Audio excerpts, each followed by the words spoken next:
So, guys, welcome to the Daniel Dwayne TV podcast. We have a lot of things we're going to be talking about today, such as who is replacing Johnny Depp in Fantastic Beasts 3, and this revered zombie game is now becoming a live action TV show on HBO. We're going to talk about that. We're also going to talk about this crazy Star Wars theory that has been going around the internet. It involves Tom Hiddleston. So we're going to talk about all these things and more on Daniel Dwayne TV. Plus, after the show, we're going to be playing a game that allows you to play as the Mandalorian, but it's not a Mandalorian game. So we're going to check that out. Pretty cool. It'll be fun time afterwards. Okay, so what is happening in the geek verse? So many things are happening this week. First, I want to talk about something from my childhood. Yes, this this brought me back. So apparently, for the past 20 years, this one Pokemon card has been banned. Like, Nintendo has not been allowed to print this card for the past 20 years. Do you know which card I'm talking about? It's Kadabra. Yep. And now they're allowed to print it again. So what in the world is happening? Why was this Pokemon card banned? And why all of a sudden can we print it again? Why? I don't know. This has like been boggling my mind. So I was looking into this. So apparently this magician guy named Uri Geller, he was like known for bending spoons with his mind. Well, I guess Pokemon based Kadabra off of this dude, because obviously if you know the Pokemon in the card, like his picture, he's always holding the spoon, right? Well, I guess they based that off of his likeness. And not only did they just like make a Pokemon that was psychic and could bend a spoon, like the Japanese name is very, very similar to his name, Uri Geller. The way they say it, I'm not even going to try and say it in Japanese. I don't want to botch it, but it sounds basically like the dude's name. So way back in 2000, he had a fit about it because they made this Pokemon card, made it look like him, and he thought it was a big deal. So he sued Nintendo and was like, nah, can't do it. You can't put the Pokemon card out. So ever since then, we haven't had that card. Like, just straight up, it's been gone for the past 20 years. Until, well, okay. So this is what happened. The dude, Uri Geller, was like, you know what? I'm over it. I'm just over it. You guys can go and make your Pokemon card, whatever. He doesn't care anymore. This is what he said. He tweeted this out on Twitter. He said, I am truly sorry for what I did 20 years ago. Kids and grown-ups, I am releasing the ban. It's now all up to Nintendo to bring my Kadabra Pokemon card back. It will probably be one of the rarest cards now. Much energy and love to all. Aw, that's sweet. He deprived us of Kadabra for 20 years and now is allowing us to have it again. Wow, so kind of you. So very kind. Yeah, so, I mean, I guess that's cool. Maybe Pokemon will release the card again. I don't know. That was one of the Pokemon that I really enjoyed as a kid. You know, I was definitely a, like, original Pokemon fanboy. Like, when the original Pokemon cards were coming out, like the first ones, I was in, like, elementary school. And just like every other kid my age, we were all obsessed with Pokemon cards. We watched the TV show because it was here on in America at that time. And everyone collected the cards. We all would bring them to school. We would trade them. And yeah, you know, that was the thing to do when you were like 6 years old or whatever. That was the thing to do. So I got curious. I'm like, you know what? I betcha somewhere in the depths of my basement in storage with all of my Pokemon cards is that card, the Kadabra card that was banned. I'm like, I have to have it. Like, I had so many cards. Like, it's got to be there. It's got to be there. So check this out. Check this out. Okay. Look at this. This is my original book that had all of my Pokemon in it. All of the like original Pokemon. You can see my collection. So I have some empty spaces because apparently I never got like Venusaur and whatever the evolutions of Bulbasaur. But I had like Charmander all the way up to Charizard, Blastoise, you know. And so these are just some of like the original Pokemon cards, right? And I just started flipping through it and I'm like, it's gotta be here somewhere. It's gotta be here somewhere. And there it is. Check this out right here. And not only that, I had a holographic one. An actual holographic Kadabra. These cards have been banned for the past 20 years. I didn't even know. I wonder how much they're worth right now. Like, after this, how much are they going to be worth? That's a good question. I guess we'll see. We'll see. Look it up on Google if you're listening. Yeah. So, okay. Let's move on from my little blast from the past, from my little nostalgic bit. Let's talk about some movies because Johnny Depp has been in the news a lot lately for his scandals, his wife beater scandal. Apparently, there was some tabloid that called him a wife beater or whatever, and he got all mad about it because he's like, I'm innocent, so I'm going to sue you for libel, for making things up. He sued them and lost. Lost. So what does that mean? Did they prove that Johnny Depp is like, did he beat his wife? I don't know. He lost the libel scandal, so maybe all he did was lose, this. They didn't care that, they were spreading some rumors, so he lost. They didn't have to pay him his millions or whatever he wanted to get out of them. But nonetheless, other movies like Disney and Warner Brothers, apparently, they just were like, screw you, Johnny Depp. Get out of here. We don't want your bad publicity. And booted him from, like, he's not going to be in Pirates of the Caribbean anymore. And most recently, he's not going to be in Fantastic Beasts 3. So, goodbye, Johnny Depp, because someone said some bad things about you. I don't know if it's true. I'm not going to side one way or the other. Like, that's not my place. Maybe he did it. Maybe he didn't. Maybe he did not. I don't know. But nonetheless, they're kicking him from the movies just because maybe he did. Which kind of sucks for Johnny Depp and for all of his fans. Like, personally, I'm a fan of Johnny Depp. I've always been a fan of Johnny Depp. When I was younger, I dedicated myself to watching every single Johnny Depp movie. I don't know why at the time, young teenage Dan was like, Johnny Depp is the coolest guy ever. I want to be just like him. Like, when I was in 8th grade. Okay, this is a tangent. When I was in 8th grade, somebody called me Johnny Depp because I just had long hair, and it was apparently like his hair back then. And ever since then, I was like, yeah, I could be cool like Johnny Depp. And then this is probably me getting a little too obsessed. His glasses that he wore for like years, he had these super dope, like thick, like retro looking eyeglasses, where I looked up on the internet, where do you get those glasses? They were from some little shop in New York City. And I was like, I have to have them. So for the longest time, I wore Johnny Depp's glasses and I had long hair like him. It was probably a bit too much. But what can you do? Anyways, so the reason why Johnny Depp is in the news at this very moment is because they finally figured out who they're going to replace his character in Fantastic Beasts 3. He played Grindelwald. They finally figured out who they're going to replace in the movie.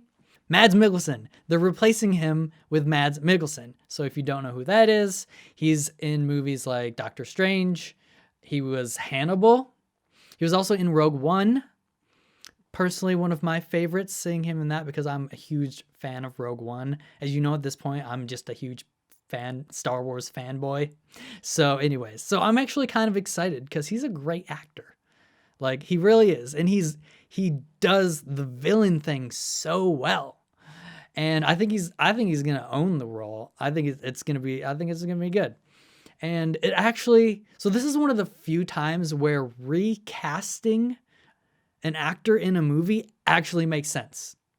It makes sense because in the previous movies, we already saw that character Grindelwald can transform his identity into other people. So originally he was Colin Farrell. Like Colin Farrell played the character's like first likeness, and then he transforms at the end of the movie into Johnny Depp. And so they've already established that he can do that. He can just transform his identity, and he's who knows how many secret identities he's got. So that's where Mads Mikkelsen can just boom. Now it's not Johnny Depp anymore. It's Mads, and there we go.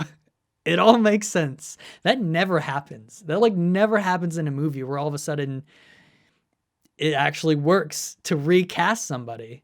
They've done it in so many movies, and it's just kind of a bummer when you get like your original actor and then for whatever reason he can't do the sequel, and then they got to recast it, and it kind of sucks. So this actually makes sense, and I'm excited for it. I think it'll be good. So yeah, they're filming it right now, or about to be filming it.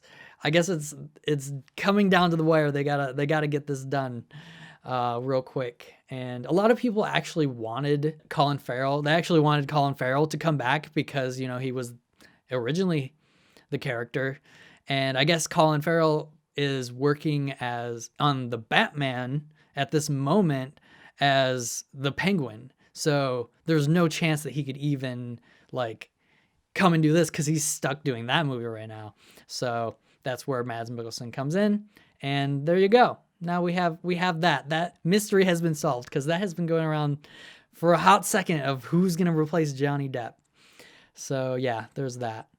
One thing I want to talk about is an upcoming series it's a Japanese series, and it's coming to Netflix. I'm really excited about it. And the reason why I want to talk about it is so that we can then all watch it later when it comes out in about 2 weeks, and then come back to the show and talk about it afterwards. So if you're watching right now and you're not watching live, you definitely want to come and watch it live on Twitch, twitch.tv/DanielWayneTV, because then after the show, we get to hang out and talk more about everything that's going on and play video games and do all kinds of fun stuff. So we're going to talk about that in a couple weeks after the next show, once we do a review, and you guys will hopefully be prepared. You can watch the series if you're interested, and then we can talk about it. So the show is called Alice in Borderland.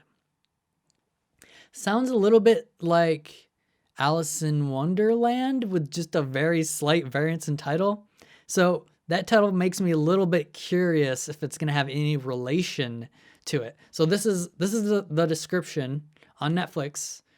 It says, an aimless gamer and his two friends find themselves in a parallel Tokyo where they're forced to compete in a series of sadistic games to survive.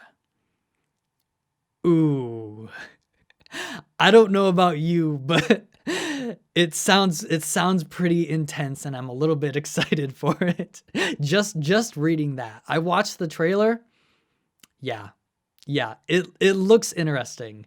It's kind of like, it does have this Alice in Wonderland thing to it, because these people get sucked into this like alternate reality thing, and then that's about all they took from Alice in Wonderland, really.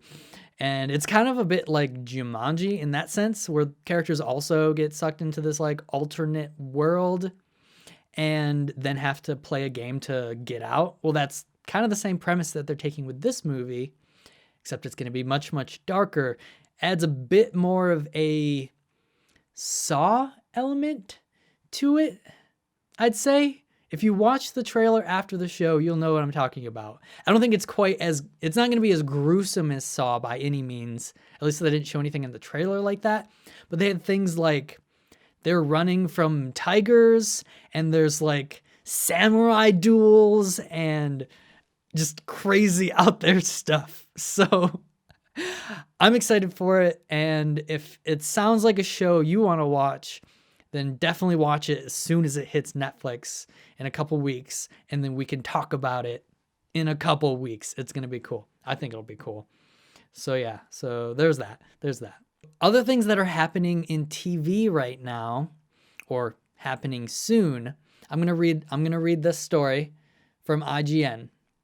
So, HBO has officially ordered a series based on The Last of Us video game franchise. HBO Executive Vice President of Programming announced. Okay, so HBO is doing a live action series based off of The Last of Us. If you've never played The Last of Us, it's like it's one of the greatest games. It's a zombie game, and you have to survive in this zombie apocalyptic world. And it's known for having a really great story, great characters. And I've played it myself. I enjoyed it. I didn't beat the game. I might do that prior to the series coming out, which apparently is coming out in 2022. So we have a hot second before it actually comes out. But a couple of the reasons why I'm excited for it is because it wasn't just like HBO got the rights to make it and they're just going to go make it however they want. No. They have some of the original people from The Last of Us working on the show, like Sony Productions, or not Sony, but PlayStation. Yeah, Sony Pictures and PlayStation Productions are both like making this show. And then we have one of the original series, like showrunners or whatever, people that was in charge of the game development, whatever they're called. Game developers are working on the show. And then we have one of the producers, executive producers from Game of Thrones is also working on the show. So if you're a fan of Game of Thrones, super high quality production value, like they turned TV shows into better than movies. That's what that show did, at least for me. We're not going to talk about how the show ended. Don't even talk about that. Don't even think about that. We're just going to remember the good times we had with Game of Thrones. So maybe the show is going to be just as good. I hope so. I'm excited for it. It's going to be a hot second, like I said, 2022. And it turns out The Walking Dead, another zombie series, is also going to be having its final season at the same time, most likely. They're projecting it's going to be at the same time. So in a couple of years, we're going to have two, not just one, but two quality zombie series on TV to watch. It's going to be interesting. Definitely something I'm going to want to talk about, but that's going to be way down the road. But yeah, so that's just really cool news that I'm excited for. So let me know if you guys are excited for that. If you're on to zombies, it's okay. It's okay. There are other things. So there is this fan theory that I've been intrigued by because it has to do with Star Wars. So as we know, there's been there's going to be a handful of Star Wars like spin-off shows on Disney Plus. We already got The Mandalorian. We have a Rogue One spin-off show coming up. That's like, I guess, about Cassian Andor, who was in Rogue One. And yeah, so that looks really good. And then, of course, we have the Obi-Wan Kenobi series that is supposed to have Ewan McGregor in it. I really hope that proves to be true. So basically, all of these kind of prequel series are coming. And so the internet is speculating that one of the ones that they're going to do is actually a young Palpatine series, which I think would be super dope for a few reasons. Like being a fan of Star Wars, and I was a fan of like the prequels to an extent. I mean, I was young when they came out, so they were entertaining to me. I didn't like psychoanalyze the production value or the bad dialogue. None of that. I just enjoyed it. And so they're a bit of my childhood, you know. And one of the things that always seemed so intriguing was Palpatine, was his character. And I just remember watching Revenge of the Sith, one of the like creepiest scenes. Palpatine is sitting in this like dark, like futuristic opera room thing, and they're listening to weird music, and Anakin is there, and he's like telling him about the dark side and how he's learned to cheat death and all that. And Anakin's like, teach me how to do this. And he talks about his master, Darth Plagueis, who like taught him how to do this, taught him how to cheat death in some way. And so like imagine the show about Palpatine and Darth Plagueis, and we see how like really all of the bad things in Star Wars got kicked off, because it was really Darth Plagueis that set all of this into motion, that kind of catapulted the need for the Skywalkers to come in, for the Chosen One to come in and save the universe, basically. And so getting to see like that like foundational story, like it would be so cool. It'd be so cool. So yeah, and not just, this isn't the only part of the theory. Some fans are speculating like who is gonna play Palpatine. And this is the number one name right now. Tom Hiddleston. Yeah. Tom Hiddleston. And I'm totally here for it. I'm here for it. I loved him as Loki. I think he's great as like a villain character. I think that's what he does best. And he also is an actor that can really bring that depth and kind of the humanity to the character. I think he did that with Loki, in my opinion. And I could see him doing that as young Palpatine and giving us like another side of Palpatine. Like we're helping us not just see him as this villain, but as, you know, a real person who thought he was gonna do something good, which really turned out to be evil, as, you know, every good villain does. But you know how it is. So I don't know. It could be a thing. We don't know yet. But you know, if the internet, if everyone like really talks about this and talks this up, it could be a thing. We could will it into existence. I think it's happened before. Who knows? So yeah, so that's the thing. That is the thing. So finally, I'm going to talk about probably one of the coolest things for me, because we're going to keep talking about Star Wars. Apologies if you're not a big Star Wars fan. Sorry. So somebody came out with a mod for Jedi Fallen Order where you can play as the Mandalorian, as the character Din Djarin. Yeah, which is pretty awesome, I think, because there's not really any Star Wars games at the moment, or even ones potentially coming out that we know of about the Mandalorian. So this is the next best thing. And yeah, I don't know. I think it's pretty cool. So I was like, why not? Why not just download this mod and put it into the game and see how it works, see how it does. And yeah, so I think after the show, that's what we're going to do. We're going to play some Jedi Fallen Order as the Mandalorian and see how it goes. And I think it'll be cool. So yeah, so this is the end of the podcast. Thank you everybody for watching. If you're not watching live, you definitely want to go to twitch.tv/DanielDwayneTV and watch it live, because then you can hang out. You can join us as we're playing Star Wars or whatever other games that we play in the future, and you know, just talk about all the things. All right, thanks again for watching. I will see you guys next Monday on Daniel Dwayne TV.